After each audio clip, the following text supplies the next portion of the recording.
Pratibha ji, congratulation. First of all आपने UPSC में 3rd rank किया है, और आप मैं ये जानना चाह रहा था कि कैसे क्या तैयारियां करी थी और क्या चीज़ें जो है अब जो एस्पिरेंट्स हैं यूपीएससी के वो ध्यान रखेंगे। बहुत बहुत धन्यवाद आपका। मैंने तैयारी 2016 में शुरू की थी, और उस टाइम पे सबसे पहले मेरा यही उद्देश्य था कि सबसे पहले अपने बेसिक्स स्ट्रॉन्ग करने हैं। तो बेसिक नॉलेज के लिए 5-6 सब्जेक्ट्स हैं जिस पे आपको बहुत सारा कमांड होना चाहिए, जैसे polity, history, geography, science, technology और एनवायरनमेंट। ये सब्जेक्ट्स पे आपको पूरी तरह कमांड होना चाहिए। तो इसके लिए एक आपको बेसिक सोर्स तैयार करना होगा जिसको आपको बार बार रिवाइज करना पड़ेगा। और दूसरी सबसे इम्पॉर्टेंट चीज़ है करंट अफेयर्स। उसके लिए आपको डेली न्यूज़पेपर पढ़ना पड़ेगा और आपको खुद के अपने नोट्स प्रिपेयर करने पड़ेंगे। जितने भी सोर्सेज से आप पढ़ रहे हैं वहाँ से इम्पॉर्टेंट पॉइंट्स आप नोट्स में लिखिए। और तीसरी सबसे ज़्यादा ज़रूरी चीज़ है रिवीजन करते रहना बार बार आपने जो भी पढ़ा है। बहुत सारा मटेरियल पढ़ के आपको कोई फ़ायदा नहीं होगा जब तक आप उसको रिवाइज नहीं करते, जब तक वो आपको याद नहीं रहती। तो आपको उस पर ध्यान देना पड़ेगा।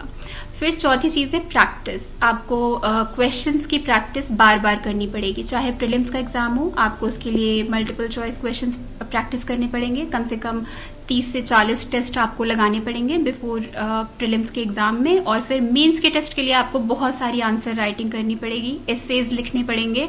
जब तक प्रैक्टिस नहीं करेंगे तब तक आपको पता नहीं चलेगा कि आपके स्ट्रॉन्ग पॉइंट्स क्या हैं। फिर फाइनली इंटरव्यू या जिसे पर्सनालिटी टेस्ट कहते हैं, उसके लिए भी प्रैक्टिस बहुत ज़्यादा ज़रूरी है। आपको क्वेश्चंस की प्रैक्टिस मिरर के सामने करनी पड़ेगी, आपको मॉक देने पड़ेंगे पैनल्स के सामने, आपको फ्रेंड्स के साथ क्वेश्चन आंसर बोलने की प्रैक्टिस करनी पड़ेगी।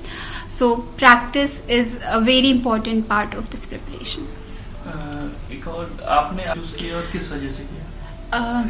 मैं यूपी से बिलोंग करती हूँ, सुल्तानपुर डिस्ट्रिक्ट से। तो इसकी वजह से सबसे पहला कार्डर प्रेफरेंस में मैंने होम कार्डर ही डाला है। तो मेरी फर्स्ट प्रेफरेंस यूपी है, उसके बाद मैंने एमपी प्रेफर किया है, फिर राजस्थान।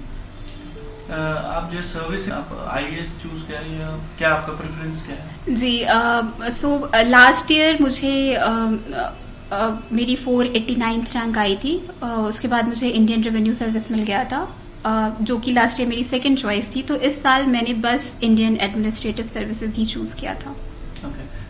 एक चीज जो ऑनलाइन हो रहा है, तो काफी एजुकेशन स्कूल्स को भी ऑनलाइन किया जा रहा है। तो क्या अब आने वाले टाइम में ये पॉसिबल है कि यूपीएससी की प्रिपरेशन भी ऑनलाइन हो सकेगी, या यूपीएससी की प्रिपरेशन करना ऑनलाइन मुश्किल होता है?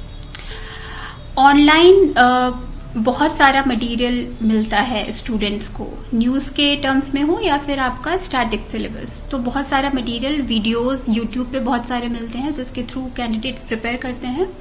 तो ऑनलाइन एजुकेशन आज बहुत बड़ा मीडियम बन गया है प्रिपरेशन का, नॉट जस्ट सिर्फ अर्बन एरियाज में रहने वाले कैंडिडेट्स के लिए नहीं, बल्कि इसकी वजह से रूरल एरियाज के कैंडिडेट्स के लिए अपॉर्चुनिटी बहुत बढ़ गई है। एंड जैसे जैसे कोविड आया है, आप जानते होंगे कोचिंग्स ऑलमोस्ट बंद हो गई हैं, स्टूडेंट्स आ नहीं रहे हैं दिल्ली, तो उसकी वजह से कोचिंग्स अपना क्लासेस ऑनलाइन शिफ्ट कर रही हैं। तो ये बहुत ही एक तरीके से पॉजिटिव चेंज भी है कि बच्चे अपने घर के माहौल में रह के तैयारी कर पाएंगे, जहाँ पे उनके पास पूरा सपोर्ट है, उनकी हेल्थ अच्छी रहेगी, उनको प्रॉपर न्यूट्रिशन मिलेगा और पूरा इकोसिस्टम घर का थोड़ी शांति के साथ वो पढ़ाई कर सकते हैं। ये भी अच्छी तरीके से बात है। और फाइनेंशियली वीकर बैकग्राउंड से जो कैंडिडेट्स हैं, जो अफोर्ड नहीं कर सकते दिल्ली में रहना, उनके लिए भी बहुत बड़ी अपॉर्चुनिटी इससे मिलेगी। तो अभी भी इस कोविड के पहले भी आधे से ज़्यादा प्रिपरेशन ऑनलाइन शिफ्ट हो गई थी, और कोविड के बाद आई थिंक बहुत हद तक ये 70 to 80% प्रिपरेशन ऑनलाइन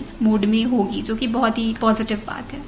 अब आप इन फ्यूचर सारी सीनियर पोस्ट भी होल्ड करेंगी गवर्नमेंट में, सो कौन सी 2 चीजें हैं जो आप सिस्टम में चाहेंगी कि चेंज करें? कॉलेज के टाइम से मैं एनएसएस नेशनल सर्विस स्कीम के थ्रू मैं 2 एरियाज में बहुत ज़्यादा काम करती थी। एक एजुकेशन था, क्वालिटी ऑफ एजुकेशन इम्प्रूव करना बच्चों की, दूसरा था वुमेन एम्पावरमेंट। तो ये एरियाज हमेशा से मेरे लिए इंटरेस्टिंग रहे हैं कि मुझे लगता है कि इनके थ्रू सोसाइटी में पॉजिटिव चेंज लाया जा सकता है। तो IAS बनने के बाद भी ये एरियाज मैं हमेशा प्रायोरिटाइज करूंगी जहां भी मुझे मौका मिलेगा। अभी करंटली न्यू एजुकेशन पॉलिसी भी आ गई है जिसमें क्वालिटी ऑफ एजुकेशन इम्प्रूव करने की बात कही गई है, जो कि अभी पूरे नेशनल लेवल पे ये एक एजेंडा बनेगा, तो उसके तरफ मैं कंट्रीब्यूट करना चाहूंगी। ओके।